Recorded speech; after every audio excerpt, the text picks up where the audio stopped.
ஓட்ட ஓட்டையே இல்லாம கீரை கொடுங்கப்பா அப்படின்னு நம்ம கேட்போம். பட் அது இருக்கிறதா நல்லது அப்படிங்கறத இன்னைக்கு நான் புரிஞ்சுக்கிட்ட விஷயம். ஸோ எங்க டார்கெட்டே இந்த தோட்டம் வரைக்கும் பாத்தீங்கன்னா டெய்லி 150-200 eggs எடுக்கணும், டெய்லி ஒரு 300 bunches ஆஃப் கீரை வைக்கணும், டெய்லி அபவுட் ஒரு 100 kgs of vegetables. These numbers are very profitable for organic. Target இருக்கு, பட் அது உங்களால வந்து 80% இது பண்ணிடுறோம். நாங்க ஸ்ட்ரகிளிங் மந்த்ஸ்னு சில மந்த்ஸ் இருக்கு. நவம்பர் டிசம்பர் இந்த 2 மாசமும் மழையில எங்களால இந்த ஹார்வெஸ்ட் எடுக்க முடியாது. அதே மாதிரி மார்ச் ஏப்ரல்ல கொஞ்சம் ஸ்ட்ரகிள் பண்ணுவோம். Not like November December. அங்க வந்து ஒரு 50-60% தான் ஈல்டு, வெயில் அதிகமா இருக்கிற டைம்ல. மிச்ச எல்லா நாட்களும் நாங்க இந்த டார்கெட்ஸை வந்து ஈஸியா ரீச் பண்ணிடுறோம். இப்போ வந்து ஒரு 5 பெட்ஸ் இருக்கு நம்ம கிட்ட. அதுல வந்து எப்படின்னா எனி கிராப் முடிஞ்ச வர ஒரு ரெஸ்டிங் பீரியட் ஒன்று கொடுக்கணும். அட்லீஸ்ட் அந்த லேண்டுக்கு தேவையானது நீர் பட்டு அந்த கிளைகளோ இதுவோ எல்லாத்தையும் அதை வர விடணும். ஸோ இட் நீட்ஸ் டு பிரீத்ன்ற மாதிரி ஒரு டைம். ஒரு 10 நாளைக்கு அதில் எதுவுமே நாங்கள் பயிர் பண்ண மாட்டோம், அப்படியே விட்டுருவோம். ஸோ இந்த லாஸ்ட் ஹார்வெஸ்டட் பெட் வந்து இது. ஸோ இது கிட்டத்தட்ட ஒரு 7 days ரெஸ்டிங் பீரியட்ல இருக்கு.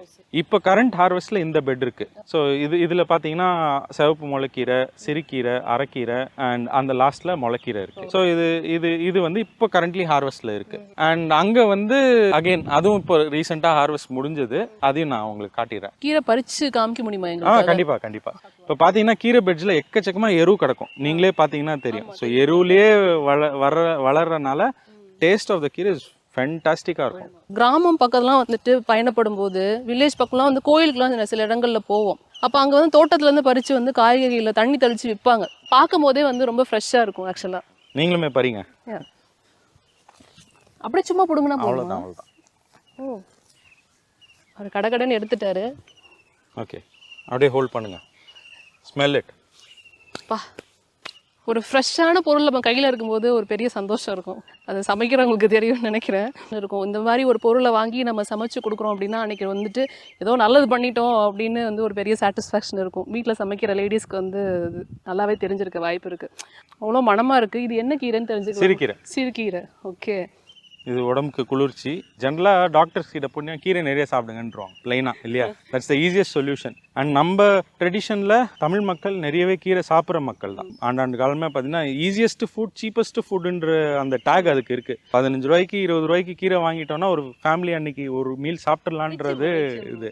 And highly nutritious. இப்போ ஒர்க்கிங் லேடிஸ்க்கு வந்துட்டு ஒரு பெரிய கஷ்டம், ஒரு சவால் என்னென்னா கீரை எப்படியாவது வாரத்தில் 1 நாளாவது 2 நாளாவது சேர்த்துடணும் அப்படின்னு அவங்க நினைப்பாங்க. பட் அவங்களுக்கு இருக்கிற ப்ரெஷரில் சேர்க்க முடியாது.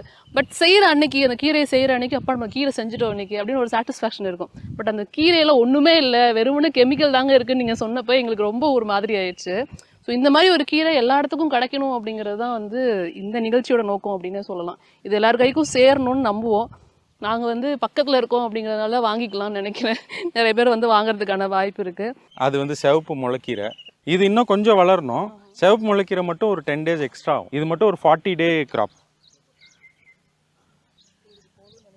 ஸோ இதுவும் வந்து சிகப்பு முளைக்கீரை. ஸோ 2 கீரை வந்து இன்னைக்கு என் கையில் இருக்குது. ரொம்ப ஃப்ரெஷ்ஷான கீரை, எந்த பூச்சி மருந்தும் இல்லாத ஒரு கீரை. நீங்கள் வந்து மார்க்கெட்டில் பார்க்கும்போது இந்த ஓட்டையே இல்லாமல் கீரை கொடுங்கப்பா அப்படின்னு நம்ம கேட்போம். பட் அது இருக்கிறதா நல்லது அப்படிங்கிறத இன்னைக்கு நான் புரிஞ்சுக்கிட்ட விஷயம்.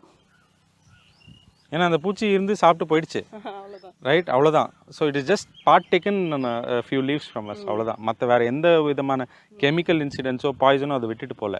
ஸோ இது நம்ம சமைக்கும் போது இது ஆரோக்கியமான கீரை, நம்ம நம்பி சாப்பிடலாம். ஏன்னா நம்ம ஓட்டையாக இருக்கிறத வாங்கவே மாட்டோம். பட் அதில் தான் வந்து உண்மையாக வந்து சத்து இருக்குது அப்படிங்கிறது இன்னைக்கு நான் தெரிஞ்சுக்கிட்டேன்.